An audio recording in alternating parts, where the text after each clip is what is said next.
நமச்சிவாய வாழ்க. நாதந்தாள் வாழ்க. இமைப்பொழுதும் என் நெஞ்சில் நீங்காதான் தாழ் வாழ்க. வாழ்க வளமுடன். அனைவருக்கும் இனிய வணக்கங்கள்.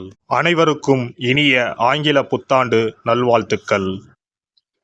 பிறக்கும் இந்த புதிய ஆண்டில் உங்கள் வாழ்வில் மிகுந்த சந்தோஷமும் வளமும் பெற்று புதிய இலக்குகள், புதிய வாய்ப்புகள், புதிய வெற்றிகளுடன் இந்த 2024ஆம் ஆண்டு அமைய எல்லாம் வல்ல இறைவனை வேண்டி விரும்பி கேட்டுக்கொள்கிறேன். நிகழும் ஸ்ரீ மங்களகரமான சோபகிருது ஆண்டு ஜனவரி மாதம் 1ஆம் தேதி மார்கழி 16 அன்று பஞ்சமி திதியில் மகம் நட்சத்திரத்தில் கௌளவம் கரணத்தினில் சித்தயோகம் கூடிய நன்னாளில் இந்த ஆங்கில புத்தாண்டு பிறக்கின்றது. புத்தாண்டின் கிரக நிலைகளை ஆராய்ந்து பார்க்கும்போது குரு பகவான் மேசராசியில் வக்ர நிவர்த்தி அடைகிறார்.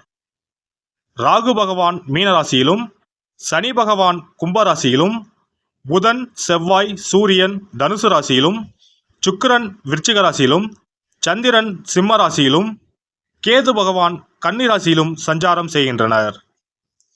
மே 1ஆம் தேதி குரு பகவான் மேச ராசியில் இருந்து ரிஷபராசிக்கு பெயர்ச்சியாகின்றார். அக்டோபர் 9, 2024இல் குரு பகவான் ரிஷபராசியில் வக்ரகதி அடைகின்றார். இதனால் அனைத்து ராசிக்காரர்களுக்கும் யோகம் அடைவார்கள். ஜூலை 29ஆம் தேதி முதல் நவம்பர் 15ஆம் தேதி வரை சனி பகவான் வக்ரகதி அடைந்து பின் நேர்கதி அடைகிறார்.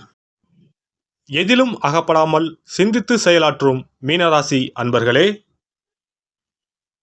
உங்கள் கிரக நிலைகள் ராசிஸ்தானத்தில் ராகுவும், குடும்பஸ்தானத்தில் குருவும், சத்துருஸ்தானத்தில் சந்திரனும், களத்திரஸ்தானத்தில் கேதுவும், பாக்கியஸ்தானத்தில் சுக்கிரன் புதனும், தொழில் ஸ்தானத்தில் சூரியன் செவ்வாயும், போகஸ்தானத்தில் சனியும் உள்ளனர்.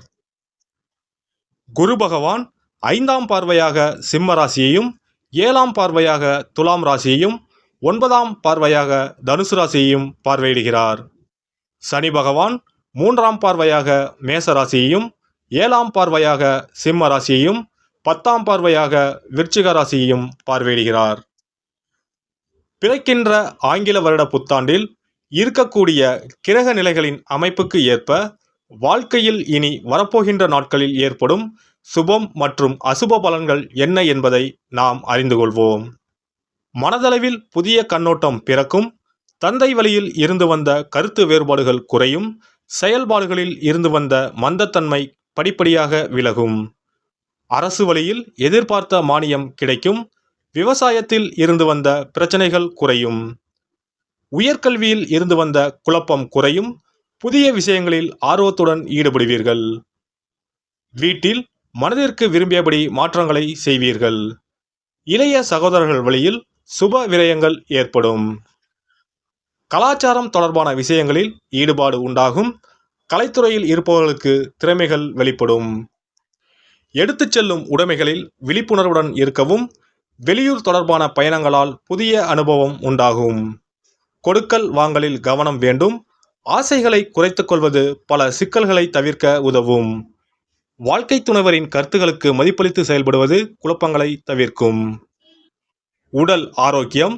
உடல் ஆரோக்கியத்தில் இருந்து வந்த இன்னல்கள் படிப்படியாக குறையும். நரம்பு சார்ந்த பிரச்சனைகள் விலகும். மனம் விட்டு பேசுவதன் மூலம் தெளிவு பிறக்கும். நீண்ட நாட்களாக இருந்து வந்த பிரச்சனைகள் குறையும். அவ்வப்போது வயிற்றில் சிறு சிறு பிரச்சனைகள் தோன்றி மறையும். பெண்களுக்கு மனதில் புதுவிதமான ஆசைகள் உண்டாகும். தனம் சார்ந்த சிந்தனைகள் மேம்படும். குடும்ப உறுப்பினர்கள் வழியில் ஒத்துழைப்பு கிடைக்கும். பார்வை தொடர்பான பிரச்சனைகள் விலகும். கொடுத்த வாக்குறுதிகளை நிறைவேற்றுவீர்கள். சஞ்சலமான சிந்தனைகளை தவிர்ப்பது நல்லது. சுபகாரிய முயற்சிகள் கைகூடி வரும். மாணவர்களுக்கு உயர்கல்வி தொடர்பான தேடல் அதிகரிக்கும். புதிய விஷயங்களில் ஆர்வத்தோடு கலந்து கொள்வீர்கள். இணையம் சார்ந்த துறைகளில் திறமைகளை வெளிப்படுத்துவீர்கள். விளையாட்டுப் போட்டிகளில் ஈடுபட்டு பரிசுகளை பெறுவீர்கள். ஆசிரியர்களின் ஆலோசனைகள் புதிய மாற்றத்தை ஏற்படுத்தும். பணிபுரிவோர்கள் உத்தியோக பணிகளில் புதிய அனுபவங்கள் ஏற்படும். சிறு சிறு முயற்சிகளில் அலைச்சல்கள் அதிகரிக்கும். புதிய தொழில்நுட்ப விஷயங்களில் ஆர்வத்தோடு கலந்து கொள்வீர்கள். சில நுணுக்கங்களை அறிந்து கொள்வீர்கள். உயர் அதிகாரிகள் பற்றிய கருத்துக்களில் விவேகம் வேண்டும். தனிப்பட்ட விஷயங்கள் பகிர்வதை தவிர்க்கவும்.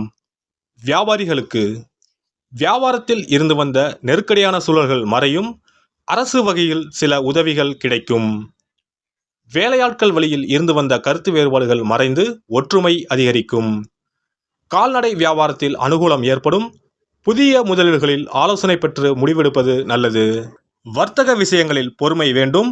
புதிய வியாபாரம் குறித்த சிந்தனைகள் மனதில் அதிகரிக்கும். கலைத்துறையில் இருப்பவர்கள் சஞ்சலமின்றி செயல்படுவார்கள். ஓவியத்துறைகளில் புதிய வாய்ப்புகள் கிடைக்கும். வெளிவட்டாரத்தில் மதிப்பும் ஆதரவான சூழலும் உண்டாகும். அரசு வகையில் உதவிகள் கிடைக்கும். விளம்பரம் தொடர்பான துறைகளில் அனுகூலம் ஏற்படும். அரசியல்வாதிகள் மனசாட்சிப்படி செயல்படுவதற்கான வாய்ப்புகள் உண்டாகும். சிந்தனைகளை செயல்படுத்தும் போது அலட்சியமின்றி செயல்படவும். உடன் இருப்பவர்களால் மாற்றமான அனுபவம் ஏற்படும். நிர்வாகத்தில் சில மாற்றங்களை செய்வதற்கான சூழல் அமையும். ஆன்மீக பணிகளில் ஆர்வம் உண்டாகும். புதன்கிழமை தோறும் நல்லெண்ணெய் தீபம் ஏற்றி பெருமாளை வழிபாடு செய்து வர சுபகாரியங்கள் கைகூடும். சிறப்பு பரிகாரங்கள். வருமானத்தை பெருக்குவதற்கு வருமானம் வந்ததும் அல்லது சம்பளம் வாங்கியதும் அந்த தொகையில் 1% தொகையை தனியாக எடுத்து வைத்து விடுங்கள். அந்த பணத்தில் பாலால் செய்த இனிப்பு வகைகள் வாயில் போட்டாலே தித்திப்புடன் எளிதில் கரைந்து வாயிற்குள் போய்விடக்கூடிய இனிப்பு வகைகளை வாங்கி ஆதரவற்றோர், சாலையோர பணியாளர்கள், தூய்மை பணி செய்வோர், ஆதரவற்ற நிலையில் வறுமையில் வாடும் குழந்தைகள் மற்றும் தொழிலாளர்களுக்கு கொடுங்கள். மகிழ்ச்சியுடன் உங்கள் கைகளால் இனிப்புகளை கொடுங்கள். இப்படி செய்வதால் சனி சுக்கிர யோகம் உண்டாகும். இதனால் வருமானம் பெருகுவதுடன் கையில் பணம் சேர்ந்து கொண்டே இருக்கும். வருமானத்திற்கு தடையோ பஞ்சமோ வராது. ஏதாவது ஒரு வகையில் பணம் வந்து கொண்டே இருக்கும். இது தவிர மாத சம்பளம் வாங்கியதும் அல்லது கைக்கு வருமானம் வரும்போது ஒவ்வொரு மாதமும் முதல் செலவாக வீட்டிற்கு கல்லுப்பு, ஊறுகாய் போன்றவற்றை வாங்கி வைக்கவும். கல்லுப்பு, ஊறுகாய் போன்றவை மகாலட்சுமிக்கு மிகவும் விருப்பமான ஒன்று. இந்த பொருட்கள் வீட்டில் இருந்தால் மகாலட்சுமியின் அருள் வீட்டில் இருந்து கொண்டே இருக்கும். எந்த காரணத்திற்காகவும் இந்த பொருட்களை தானமாகவோ கடனாகவோ கொடுக்கக்கூடாது. எல்லாம் வல்ல இறையருளால் நீங்களும் உங்கள் அன்பு குடும்பமும் உடல் நலம், நீளாயுள், நிறை செல்வம், உயர் புகழ், மெய்ஞானம் ஓங்கி வாழ்க வளமுடன். இந்த வீடியோ உங்களுக்கு பிடிச்சிருந்தா லைக் பண்ணுங்க, ஷேர் பண்ணுங்க அண்ட் சப்ஸ்கிரைப் பண்ணுங்க. பக்கத்துல இருக்க பெல் ஐகானை கிளிக் பண்ணுங்க. நன்றி, வணக்கம், வாழ்க வளமுடன்.